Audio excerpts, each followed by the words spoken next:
Effectivement, le dossier de la crise anglophone ne pouvait pas manquer pendant ces entretiens.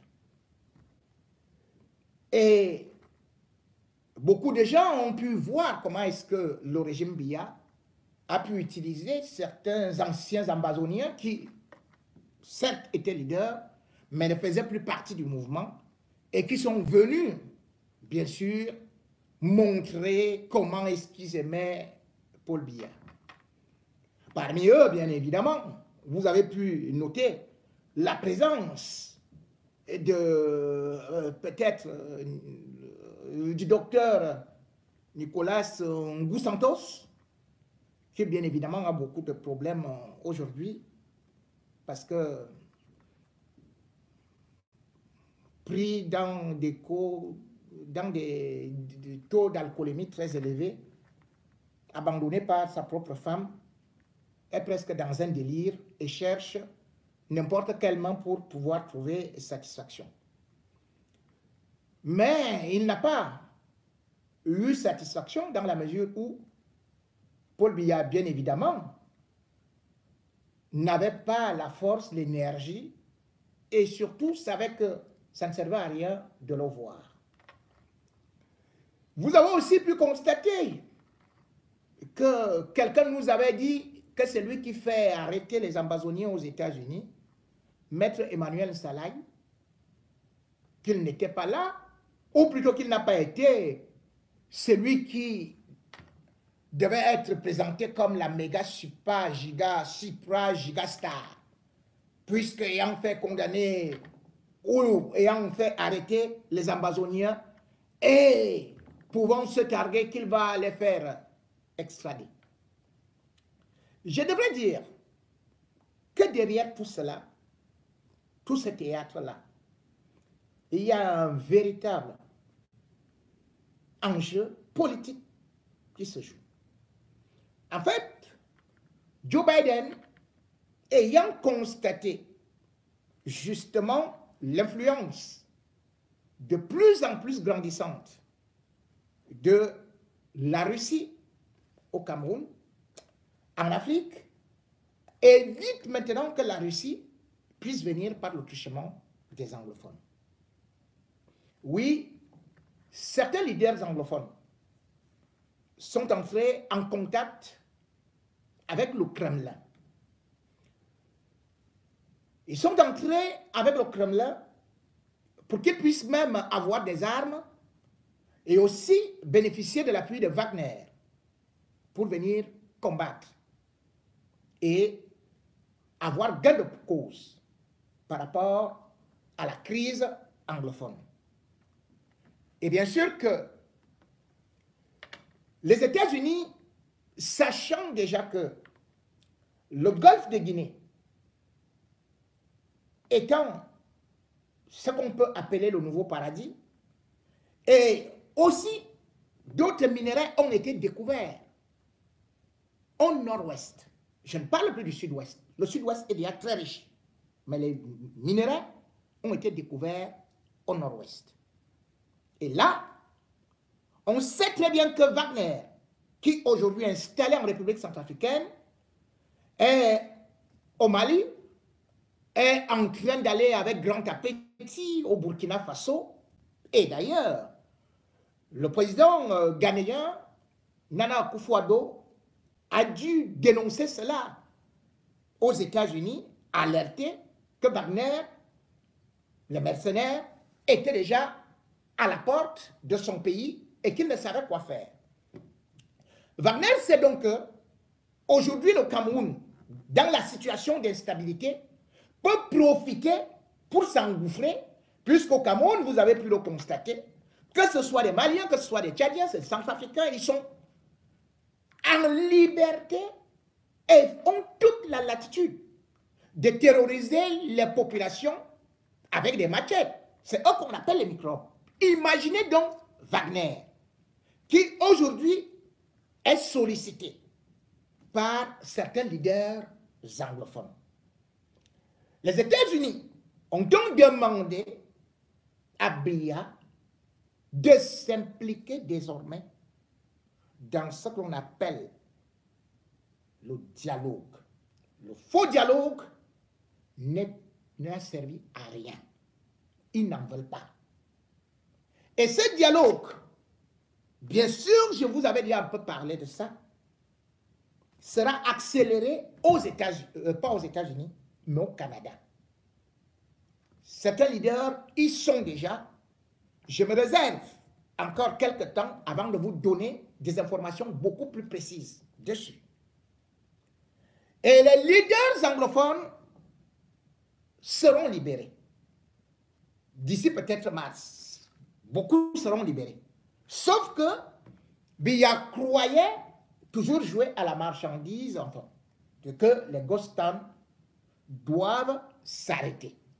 Ce qui n'est pas encore programmé pour l'instant. Mais ce que je devrais vous dire, est que les Camerounais ne savent pas, et que le gouvernement va cacher,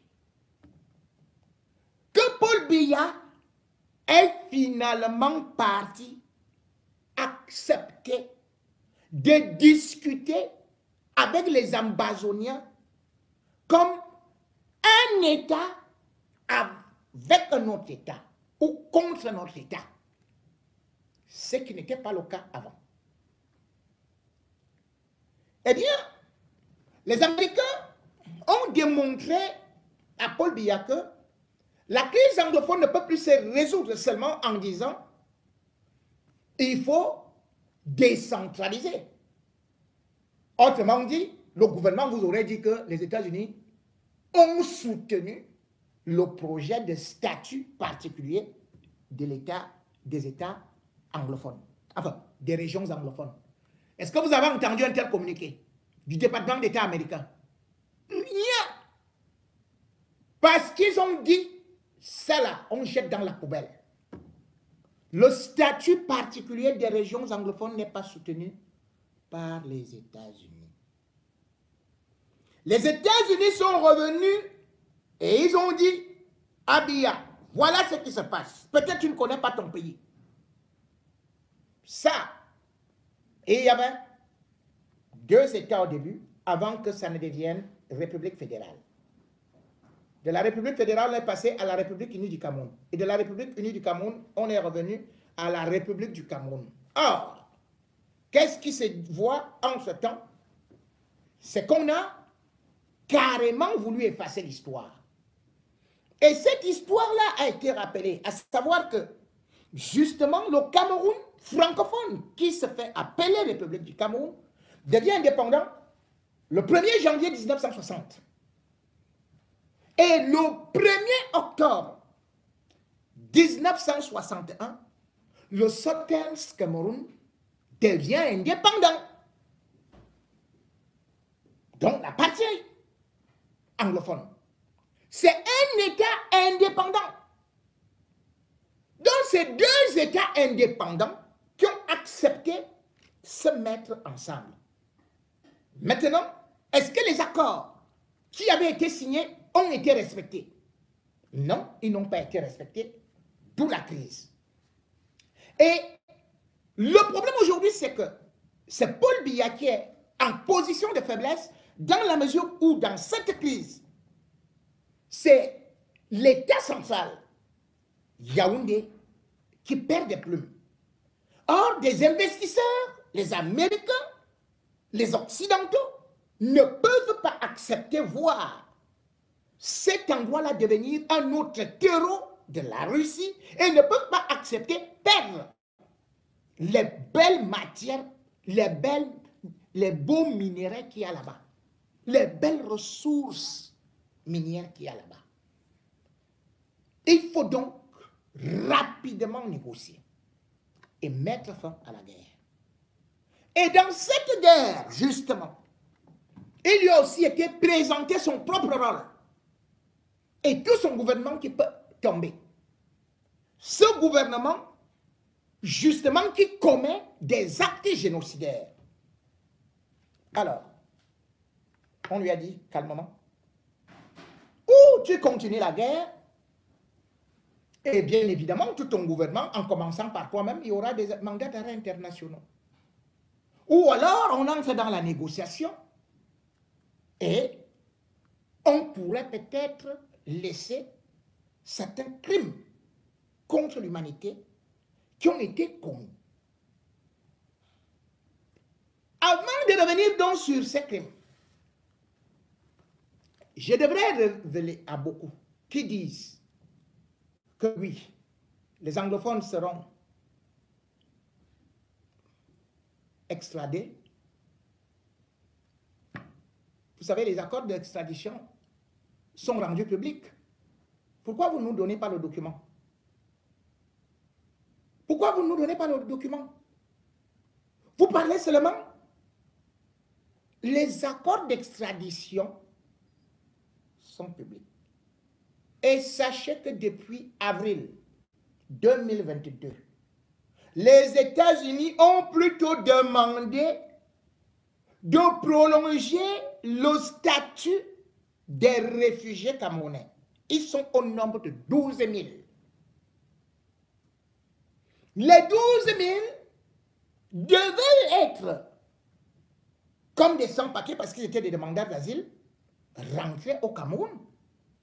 Mais Human Rights Watch et d'autres ONG et des politiciens américains se sont mêlés au moment où on attendait l'avion à Yaoundé. J'ai dit bien en avril 2022, tout le monde dansait déjà. On a annulé tous les vols. Et on a plutôt accordé un statut de 18 mois. C'est officiel, tout le monde le sait.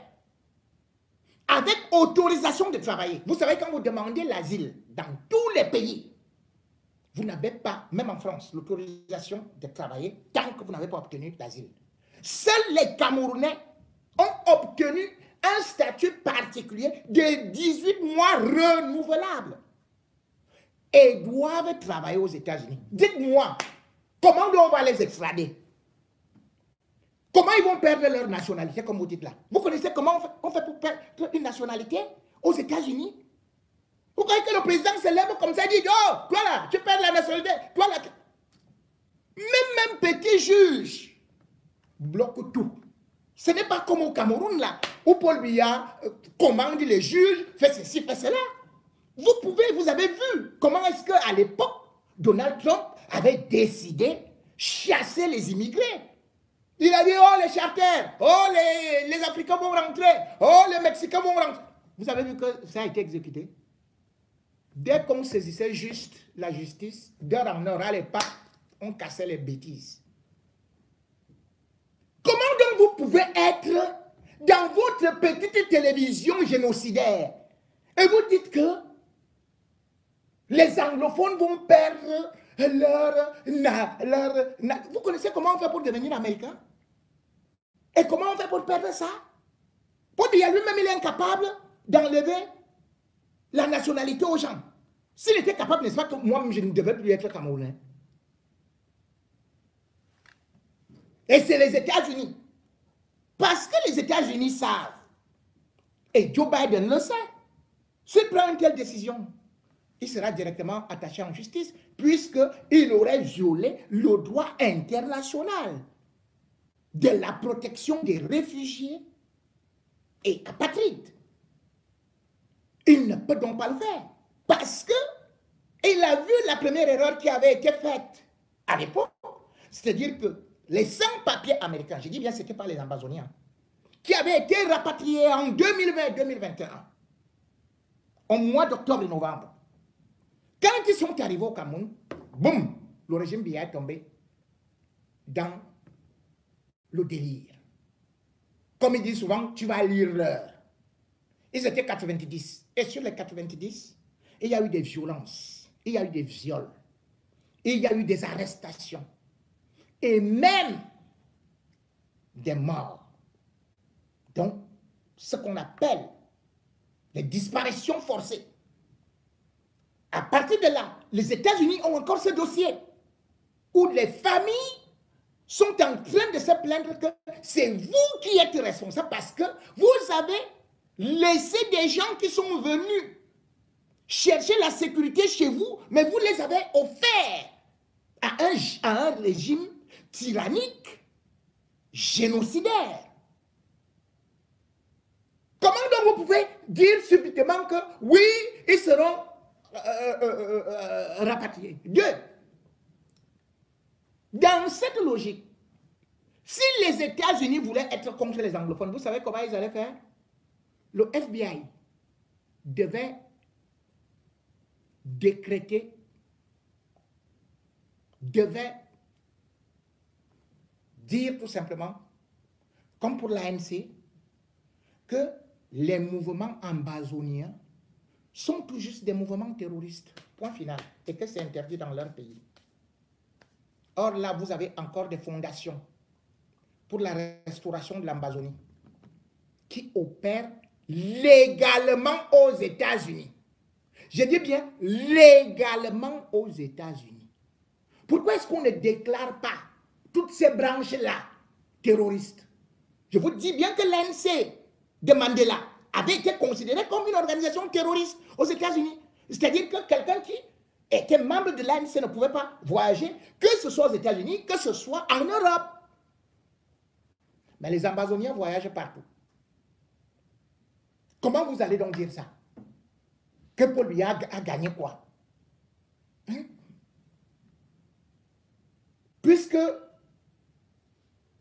les États-Unis n'ont pas annoncé la reprise des accords militaires. Vous savez très bien que les États-Unis avaient 300 militaires au Cameroun qui travaillaient, qui formaient l'armée camerounaise. Après, ils ont décidé d'enlever leurs militaires. Mais Paul Biya est parti aux États-Unis. Est-ce que vous avez entendu que les militaires américains reviennent aux États-Unis? Est-ce que vous avez entendu que les armes américaines vont arriver au Cameroun? Est-ce que vous avez entendu que les munitions des États-Unis ou l'aide militaire va arriver au Cameroun? Est-ce que vous avez suivi que l'aide à la coopération que les États-Unis donnaient et ne donnent plus va revenir aux États-Unis, au Cameroun? Rien du tout. On a coupé partout. Comment donc vous pouvez vous réjouir? Mais c'est un échec terrible. C'est un échec terrible, c'est-à-dire que tout un papa, tout un arrière-grand-père comme Paul Biya est parti aux États-Unis pour rentrer bredouille. Comme ils disent souvent, chez moi, élan, élan. Rien, même pas un. Le pire, c'est quoi? C'est que le FBI a mis certains anglophones à coffrer 3. Sur les 3, on a déjà laissé 1. Les 2 autres seront encore même libérés. Et ceux-là qui sont supposés être sous le contrôle du FBI, sous enquête, c'est eux qui ont obtenu l'autorisation de manifester. Oui. La CFTV ne vous a pas montré. Bon, moi je vais peut-être vous montrer peut-être quelques photos de ces Ambazoniens que vous ne connaissez pas. Peut-être. Parce que vous dites qu'on vous a tout simplement montré, oh, Paul Biya était en train de faire ceci et cela. Voilà les Ambazoniens. Ça, c'est aux États-Unis. Hein. Les Ambazoniens qu'on va rapatrier. Les voilà, escortés par la police. Hein. Et voilà. On ne les arrête pas. On va les attendre quand en Simalem. Les voici qui manifestent en insultant Paul Biya. Les voici aux États-Unis. Devant l'hôtel de Paul Biya. Asia TV ne vous montre pas ça. Parce qu'on veut juste vous faire croire aux choses qui sont des mensonges. Bien au contraire, les États-Unis ont montré à Biya comment son entourage était impliqué dans les assassinats des régions anglophones. On lui a montré justement le dossier d'Atangandji. Atangandji, justement parmi les membres du gouvernement qui doivent être arrêtés. Et Atangandji a été nommé depuis le 2 mars 2018 secrétaire national de la sécurité. C'est-à-dire que tous les renseignements sont centralisés chez Atangandji. Or, qu'est-ce qui se trouve? Que ce soit l'assassinat du pasteur américain, l'armée camerounaise est impliquée et on voit que c'est à Tanganyika. Et bien plus, on se rend compte que ce qu'ils appellent les Ambazoniens, à qui on attribuait beaucoup de meurtres, que tout cela a été monté par Atanganyika. Mbayou, Ngongo. Et c'est eux qui ont fauché et refusé le dialogue qui devait être entrepris par la Suisse. Aujourd'hui, tous les éléments sont là et concrets pour dire le régime a utilisé des milices comme à l'époque au Rwanda pour commettre des actes barbares, des actes de guerre, enfin, des crimes de guerre, des crimes contre l'humanité. Et dans ces crimes-là, on se retrouve par exemple avec quelqu'un qui a joué un rôle très important qu'on appelle Titus Nkonda, qui a une chaîne qu'on appelle My Country People. Titus Nkonda a été recruté par Atanganyika. Alors qu'il était, disons, c'est un anglophone qui est parti en Angleterre avec les papiers, en volant les papiers de son frère. Et d'ailleurs, ils sont en guerre. Et parce qu'il y avait eu une affaire de prise d'otage, il s'est ligué contre les Ambazoniens et il s'est dit qu'il se met au service du régime Biya. Je vais mieux vous parler de ce monsieur pour une autre fois, mais je vous donne quand même quelques petites indications. Sachez que toutes les vidéos que vous avez vues, il a toujours été là. Tous les crimes qui sont commis, il est toujours là. Il est le premier à les diffuser. Comment se peut-il que quelqu'un qui vit à Londres puisse être au courant et surtout puisse connaître les noms de tous ceux-là qui assassinent, qui sont assassinés juste à quelques minutes près? Même quand on est journaliste, dans des crimes surtout qui se passent en brousse, il nous faut du temps pour pouvoir enquêter. Et au-delà de ça, on ne peut pas connaître aussi facilement l'identité de la personne en quelques minutes. En quelques minutes. Ces vidéos ont souvent été utilisées parce qu'on voulait démontrer que c'est les Ambazoniens qui commettent ces crimes-là.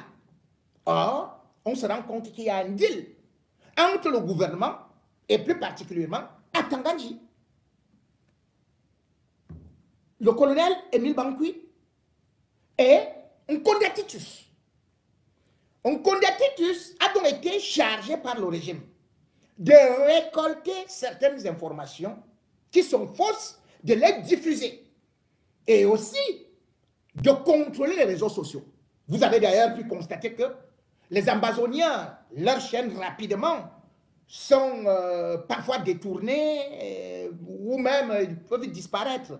Et d'ailleurs, même nous autres qui parlons comme ça, vous pouvez constater comment est-ce que nos audiences sont baissées, parce que c'est Nkonda Titus qui maîtrise non seulement les réseaux sociaux, mais le gouvernement l'a placé avec Facebook de telle sorte que ces vidéos à lui, quelles que soient les horreurs, ne sont pas, même sur sa chaîne, ne sont pas sanctionnées. Vous voyez comment on égorge des femmes, on égorge les mamans, on égorge les enfants, on brûle. Il montre ces vidéos qui ne sont jamais sanctionnées. C'est des crimes horribles qui sont commis par les agents d'Atanganyika. Parce que le but est de vouloir montrer que les anglophones, ou plutôt les Ambazoniens, c'est une organisation terroriste. Ils n'ont donc pas réussi parce que les Américains ne sont pas cons. Ils ne sont pas tombés dans le panneau. Ils ont vite décrypté. Ils ont su comment est-ce que ça se passe. On a donc expliqué cela à Biya. Puisque, ne serait-ce que cet individu, qu'on appelle Nkonda Titus, qui était dans la marine, qui était enfin, dans l'armée anglaise, et qui est un ténébreux, il arrive à Yaoundé. Il prend chaque mois 25 millions. Avant, on lui donnait 15 millions. Cette fois-ci, il prend 25 millions pour faire la propagande anti-anglophone. Et il implique et peut culpabiliser, peut faire condamner n'importe qui en faisant juste un faux montage. Je vais vous donner beaucoup de dossiers qu'il a déjà eu à faire. Et le sang qui a coulé, c'est à cause de cet individu. Et bien évidemment, à Tangandji, qui ont voulu faire croire à Biya, avec Émile Bankui, avec Ngongo, que oui, la seule façon de vaincre la résistance, c'était d'exterminer les anglophones et non négocier. Ils faisaient les affaires dans leur guerre. Et Titus Ngonda, lui également, il a ce qu'on appelle des relais.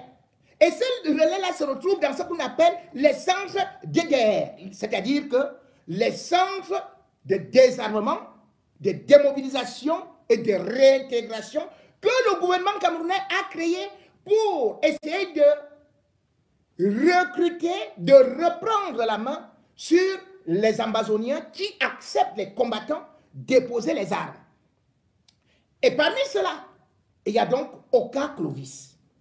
Oka Clovis, lui, il touche pour faire la propagande. Pendant que les autres n'ont rien à manger, les autres sont abandonnés dans des centres, eh bien, qu'est-ce qu'Oka Clovis lui touche? Le gars a 1,5 million chaque mois. On condamne qui arrive au Cameroun. Soit c'est par Émile Bankui, soit c'est Bayou, soit alors, bon, il a même aussi été reçu le 11 août 2020 par Ngongo. Mais Ngongo a dit, on ne se filme pas. Il arrive, il prend de l'argent. Pour le tenir, on a fait qu'il épouse une jeune fille qui faisait le bac de la classe de terminale. C'est à Tangandji, une fille de Bamenda. Elle a accouché en février 2022. Elle a accouché. Il a épousé cette fille-là. Et il a construit une maison où cette fille-là habite. Je peux vous indiquer cette maison. Mais comme je ne veux pas que les gens aillent se venger là-bas sur la fille, c'est pour ça que je ne donne ni le nom, ni la maison. Parce que, bon, mais c'est Tangandji qui a arrangé cette affaire-là. Nkonda-Titus arrive donc au Cameroun et est l'un des acteurs de ce génocide, comme je le dis, avec ces individus qui se partagent de l'argent. Emmanuel Salaï, comme je vous ai dit, ce n'est pas lui qui a porté plainte aux États-Unis, c'est plutôt une diplomate américaine par rapport à la prise d'otage qui a concerné, par exemple, Monseigneur Toumi et l'histoire du pasteur venant s'ajouter. C'est pour ça que ça fait boum. Mais on a utilisé aussi un Salaï qui lui-même a cherché à voir Biya, mais Tangandji a refusé. Parce que, pas seulement Tangandji, mais Ngongo a refusé parce qu'il ne faut pas que Biya ait toutes les informations. Qu'il sache plutôt que cette guerre ne sera jamais gagnée et que c'est avec ça qu'il va tomber, qu'il préfère que ça pourrisse comme ça pour que l'argent sorte et que quand lui il va tomber, et ils vont rapidement récupérer leur place selon leur scénario. Cela a donc été démontré aux États-Unis. C'est donc là où Biya découvre maintenant. Et c'est pour ça qu'il va partir au dialogue. Ce dialogue, je peux vous donner les personnes. Je vous donnerai les personnalités qui sont concernées et qui seront obligées de négocier. Si vous ne négociez pas, eh bien vous allez tomber. C'est comme ça. Personne d'ailleurs ne pourra, il y aura des mandats d'arrêt internationaux, il y aura un tribunal, comme celui qui a été organisé au Rwanda, et on va tous les arrêter. Il faut le savoir. Donc, Nkonda-Titus a utilisé ce garçon. Et ce garçon, qu'on appelle Clovis Oka, a commencé à faire des vidéos pour dire comment est-ce qu'ils sont bons au niveau des DDR, alors que des gens sont en train de souffrir là-bas. Alors on l'a arrêté. Les gars de DDR lui ont fait la fête, une vraie fête. On l'a tabassé. On l'a enfermé dans une cellule. Et il est presque tombé évanoui. Et par la suite, on lui a demandé de faire une autre vidéo. Au lieu de faire la propagande du régime. Et la propagande de son gars, il a donc commencé, donc on a Titus, qui dit, parce que eux, comme lui là, il disait tout simplement, il faut tuer tous les anciens combattants. Oh, ce sont des gens qui ne sont pas convertis. Oh, ce sont des faux, machin et tout et tout. Ils sont encore ambazoniens. Là, voici, je vais vous faire voir comment est-ce qu'on l'a arrêté dans le DDR. Lui, il habite Yaoundé. Il va seulement dans le DDR, là-bas, pour faire des vidéos. Le voici. Et voilà qui est arrêté.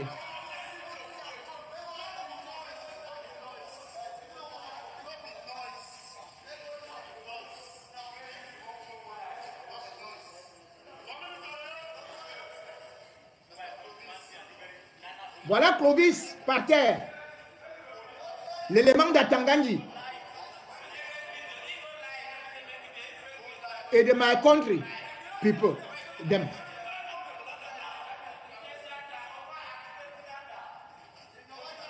Voilà le traitement que ses anciens collègues le réservent. Il est par terre.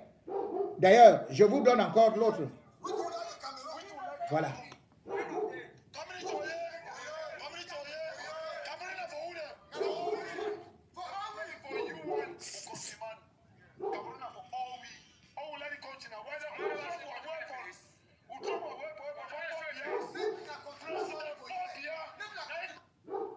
Donc, on vous fait comprendre que la guerre est finie, non? On vous fait comprendre que les ambazoniens c'est terminé et qu'eux tous, ils sont bien dans des centres. Les voilà donc. Voilà le gars qui est en train de... Oh, voilà, qui pleure là avec le sang. Vous voyez le sang? Vous voyez? Et ici, vous voyez comment il est? Ça, c'est en plein centre à Bouya.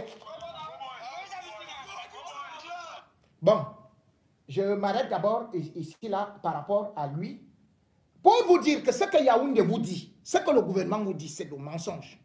Et qu'est-ce qui se passe aujourd'hui? C'est que il a été transporté à l'hôpital. Et les autorités camerounaises ont décidé de contre-attaquer. Qu'ils doivent aller au centre de démobilisation, désarmement et réintégration. Qu'ils vont faire des arrestations là-bas. C'est le commandant qui veut lancer l'assaut. Les ambazoniens ont dit, non seulement ils ont bloqué les entrées, ils ont dit, cette fois-ci, c'est la guerre totale. Donc vous vous rendez compte, on ne va jamais vous donner cette information-là à la CRTV. C'est maintenant une autre révolution qui vient de commencer dans les DDR. Et c'est ça qui est très dangereux. Parce qu'aux États-Unis, tout comme l'OIM, c'est-à-dire l'Organisation internationale des migrations, a demandé à Biya qu'il y a déjà trop de crises au Cameroun. Il y a la crise de ce qu'on peut appeler Boko Haram. Depuis 2014, il a dit qu'il va vaincre Boko Haram. Il n'a pas réussi à vaincre Boko Haram. Et maintenant, voilà les ambazoniens. On lui dit, mais où sont les DDR à Tangandji? Qu'est-ce qu'on fait? On va filmer avec ma conduite, people them. On envoie des fausses vidéos où on montre lorsqu'il y a une personnalité qui arrive, Faye Yengo Francis, c'est lui qui est chargé de ça. On va louer soit les ordinateurs quelque part, on va louer quelques appareils, on vient les positionner, on filme. Et on montre que ces gars-là sont en train d'être réintégrés. Or, ils ne sont pas en train d'être réintégrés. Ils sont plutôt en train de se révolter maintenant, puisqu'ils ne peuvent que manger un peu ce qu'on leur avait promis, les formations, et non pas. Ce qu'on leur avait promis, comme par exemple la réintégration dans tel ou tel secteur d'activité, ils n'ont pas. L'argent qu'ils devaient avoir comme fonds de redémarrage, ils n'ont pas. Et ceux qui sont en brousse leur disent quand même, vous voyez donc comment les gens là vous ont piégé. Vous êtes partis à Yaoundé. Et puis, subitement, vous êtes déjà en train de pleurer encore. Revenez donc nous rejoindre. Qu'est-ce qui va donc se passer? Le Cameroun, aujourd'hui, a perdu le temps en créant ces centres qui ne servent à rien, alors qu'ils auraient dû négocier. Prenez seulement le cas, laissons même les anglophones. Quand vous prenez seulement Moura, le centre de démobilisation et de réintégration des anciens combattants de Boko Haram, on nous annonce par la CIATV, toujours fait Yengo en fin septembre, que oui, voilà, on va accueillir bientôt 3500 personnes. À Mori, à côté, un centre qui ne devait accueillir que 123 personnes est déjà 1500 personnes. Là, les conditions ne sont pas réunies. Il n'y a pas de formation, il n'y a pas d'ambition gouvernementale, il n'y a pas de vision et tout ça. Tous ces gens seront donc des microbes qui vont se verser dehors. Or, l'OIM, tout comme bien évidemment les Occidentaux, disent aujourd'hui à Paul Biya que les autres États du bassin du lac Tchad se plaignent du Cameroun qui est devenu le terreau des crises. Est-ce que vous auriez imaginé comme ça que le Cameroun, pays qu'on appelait havre de paix, est maintenant considéré comme un havre de guerre, un terreau de guerre, de microbes? Et pourquoi? Parce que l'argent est détourné par les Atangandji, par les Paul Motazé, par les Ngongo, par toute cette bande-là, les hauts gradés de l'armée. Parce que derrière la guerre, ils vivent bien. Et c'est le petit peuple qui subit. Et c'est ça qui, aujourd'hui, fait donc que ceux-là se révoltent et se retournent contre le régime. Ces gens étaient où? C'est eux qui étaient au grand dialogue. C'est eux qui étaient au grand dialogue. Qui disaient que oui, on a déposé les armes. Vous avez vu comment ils sont maintenant? C'est chaud là-bas des... Et oui. Et dans tout ça, ces centres ont des enfants, ont aussi des mamans. Et qu'est-ce que dit Chantal Biya quand elle voit tout ça? Est-elle partie dans un centre? A-t-elle apporté un confort? Ces enfants que nous voyons dans des centres sont justement ceux qui, parce que, ayant parfois perdu leur maman dans la guerre, leurs parents, leurs frères ont été contraints à prendre les armes à cause de la misère. Ce n'est pas seulement pour l'idéologie même de se libérer. C'est parce que quand on a faim et quand on se sent abandonné, qu'on n'a pas de parents, la seule chose qui compte, c'est la survie. Et si jamais on avait une première dame qui aurait joué son rôle de mère de la nation, il n'y aurait pas eu autant de drames au Cameroun.